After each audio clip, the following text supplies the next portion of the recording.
Hello and welcome to Pensions in 10 with me, David Brooks, and my colleague Chris Rice. This week we take a look at the call for evidence from the State Pension Age Review. We give you the virtues of annuities, which are making a comeback, and some news on scams. Okay, Chris, so our first story, we're just going to look at the ongoing review from the government in the State Pension Age. And so we know they launched their review in July, but they've now published a call for evidence. So there's a few more stats in there, but they're looking for input on sustainability and what age perhaps the State Pension Age should be moved to. What do you think? Have you had a look? Yes, I have. And I think that some of the arguments in the call for evidence you can see are sensible. Others maybe it's a bit of a means to an end. I think the reason for the review and the thing everyone can agree on is it's too expensive. I think we can see we can't afford it as it is. So looking at the state when you start getting it might be something that can help manage that, but it does seem like everything's driven by that. The demographics that they've put in there of an aging society, I don't think more people claiming and less people paying. I think we can probably all agree with that. So, but it's linked to the cost, isn't it? That's why the cost is becoming unsustainable. So I think we'd all agree possibly something has to be done. So then they're talking about the life expectancy. And I think that's quite a difficult message to get across to the general public, particularly with their own anecdotal evidence, particularly with what's been said about life expectancy, even those that follow a snippet of actuarial headlines over the past few years, that the rate of improvements that were expected slowed down. Now it's getting a little bit back to where we were, but there certainly hasn't been the headlines of that there were in the 2010s and before that of significant improvements in life expectancy. So you'd like to think that the increases we already have baked in reflect that, and to do more, it feels like it's using a bit of an excuse to actually, cut the cost of it one way or another, which is ultimately what they're trying to do. I think though all these constant reviews and changes just for the working population erode the confidence that they'll ever get it and they'll ever get anything meaningful. So I'd ask the question, what's that going to mean for the pension planning generally, Dave? Yeah, no, it's a constant comment you see actually. Whenever the State Pension Age starts getting talked about, you either get a cohort of people that go, well, it's not going to, by the time I get there won't be a state pension.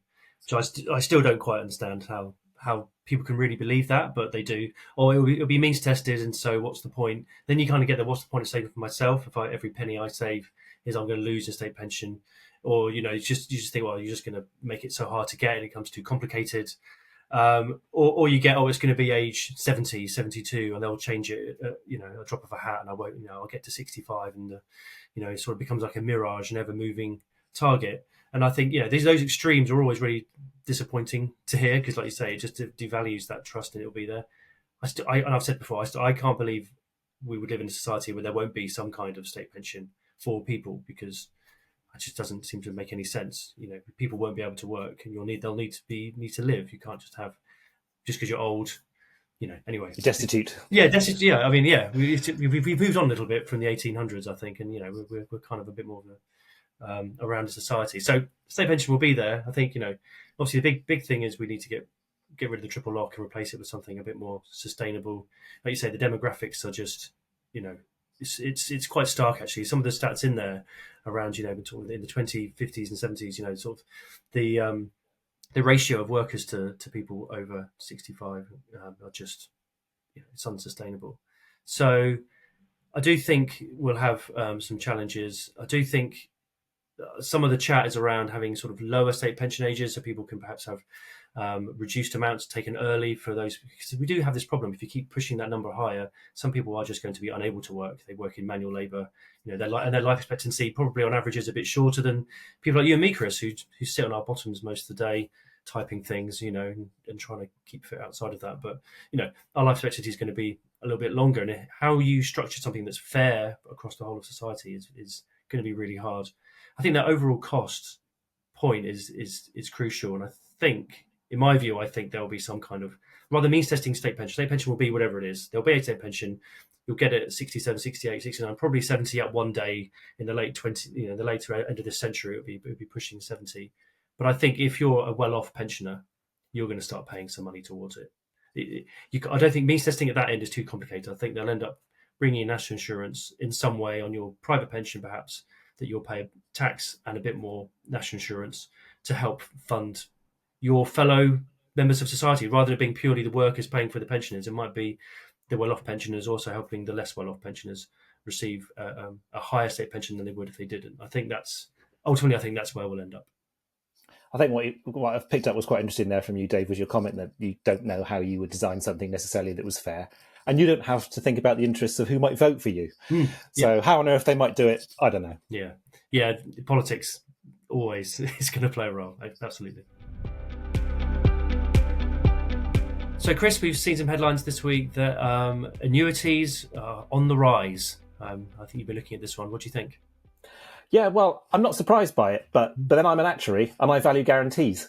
So that's I'd expect. I was surprised that they weren't more popular, post the freedoms, because I certainly value, the certainty of having money every month, and I'd imagine that people that aren't financially literate even more so, without having to plan for it. But given what's happened since freedom and choice, it's probably not a problem. So not a surprise. The number of annuities, 2024 was a record year since freedom and choice came in, and then it's expected that 2025 will be bigger still. So it's probably a combination of things in my view. Not everybody becoming actuarial and being able to value a guarantee, possibly more to do with the interest rates and looking at the typical rules of thumb that if you've got income drawdown, it's 3 or 4%, and then you look at the annuity and potential RPI increases and spouse benefits, and actually it's much more comparable than it was in the past. And then also the heat and light around tax and inheritance tax and the budget coming up in October, and people thinking actually, this is now looking like a much more better financial decision than it was. And then obviously insurers are becoming more innovative about the types of annuities that they're looking at. Fixed term annuities have always been out there, but now they're coming up with some better designs and more of them and more competitive. So anything that I think helps people make the most out of their retirement income and helps them not run out of money in the later years, it's got to be good. Yeah, no, I agree. Yeah, I think the point you made, people, it isn't just actuaries that value guarantees. It's people, whenever you survey them, what would you like? Oh, I want to know I'm going to get paid a pension every month. I don't want to have to be worrying about running out of money. And yeah, I think it's good news that we'll have people that are perhaps resting, sleeping easy at night. I always worry about people having drawdown, just panicking whenever they see Trump doing something, or various whatever it's happening now, wars happening, and it affects their portfolios and all the rest of it. I'm not an actuary, but I'm similar to you. I think I'd much rather know that no matter what happens in the world, my pension is going to get paid in at the end of the month. I could be better off on my own managing my money, or I might be slightly worse off. I don't know, but I still think I'd rather know I'm going to get paid. That's insurance. Yeah, absolutely. So then, Dave, it's very rare that you'd hear these two things in the same sentence, but good news and scams. Sounds like there's potentially some money back for some scam victims. Yes, yeah, £80 million of money back for scam victims. So yeah, I think it's really important to highlight the good news and the good work that people are doing, trying to right the wrongs from scammers. We've covered scams quite a few times on these podcasts, looking at in detail at some of the things that people have done and how they've lost out. But this press release from the regulator, including Dariada, I want to make sure I get everyone right. So Dariada, the Fraud Compensation Fund, and the Pension Ombudsman, they've all been working together to compensate people. So over 58 schemes and around 2,000 people, I think. Yeah, 2,000 victims of pension scams have been having money back. So that's great. It's great that people may have been hoodwinked, and there's there's some case studies in here. So I really recommend people read it, because there's some you can see the patterns of people getting lucrative incentives to transfer their money into these arrangements and then losing the lot. So £4,000 worth of incentive or something to transfer your fund.